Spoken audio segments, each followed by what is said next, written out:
তো বন্ধুরা, বানটির মৃত্যু কিভাবে হয়েছিল চলো তা সবাই দেখে আসি। ভীরদার বাবাই তাকে কি বলেছিল। কিছুদিন আগের কথা। একদিন বানটি ভীরকে অলৌকিক দৃষ্টিতে দেখলো এবং বলল, ভীর তোমার কি হয়েছে? কিন্তু ভীর কোনো কিছু বলছিল না। হঠাৎ ভীর বলল, আমার খুব খারাপ অবস্থা, আমাকে ডাকু রাক্ষস মেরে ফেলেছে এবং আমার সাথে সাথে ইমলিকেও মেরে ফেলেছে। এভাবে ভীর বলছিল। তো ভীরের কথা বান্টি বিশ্বাস করলো না এবং রাগ করলো। ভীর চলে গেল। বান্টি বলল, আমি দেখি কি করা যায়, আমি দেখে ছাড়বো ভীরের কি হয়েছে আর ইমলিরই বা কি হয়েছে। ডাকু রাক্ষসের কাছে আমি নিজে যাব। তারপর বান্টি কিছু দূর যাওয়ার পরে ইমলির সাথে তার দেখা। ইমলিকে জিজ্ঞেস করলো যে তোমার কি হয়েছে আর ভীরেরই বা কি হয়েছে। বান্টি এভাবে বলছিল, কিন্তু ইমলি কোনো কথা বলছিল না।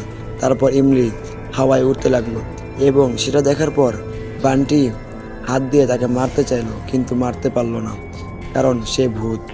সে রাগ করলো এবং হতাশ হয়ে গেল এবং ইমলি বলল, বান্টি তুমি রাগ করো না। বান্টি বলল, তোমাদের কি হয়েছে সেটা বলো।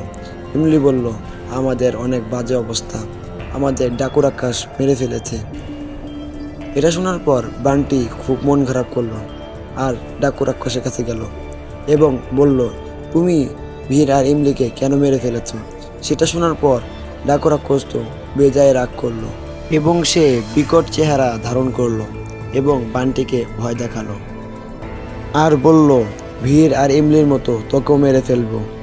এটা ডাকু রাক্ষস বলার পর বান্টি পালানোর জন্য দৌড় দিতে চাইলো, কিন্তু সে সামনে এগোতে পারছিল না এবং সে বারবার চেষ্টা করলো এবং অনেক জোরে দৌড় দিল, তাও সে সামনে যেতে পারলো না।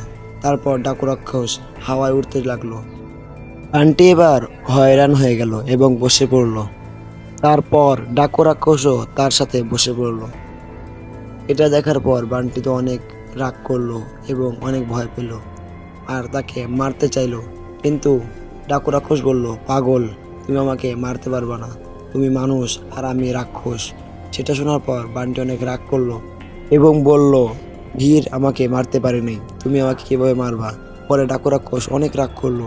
ডাকু রাক্ষসের রাগ দেখে বান্টি ভয় পেল এবং তাকে বলল, এবারের মতো আমাকে মাফ করে দাও। কিন্তু ডাকু রাক্ষস তাকে মাফ করলো না।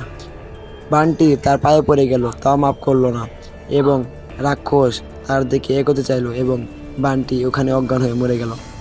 ভিডিওটা ভালো লাগলো অবশ্যই ভিডিওতে লাইক করো অ্যান্ড চ্যানেলটা সাবস্ক্রাইব করে রাখো। দেখা হবে নতুন অন্য কোনো ভিডিওতে।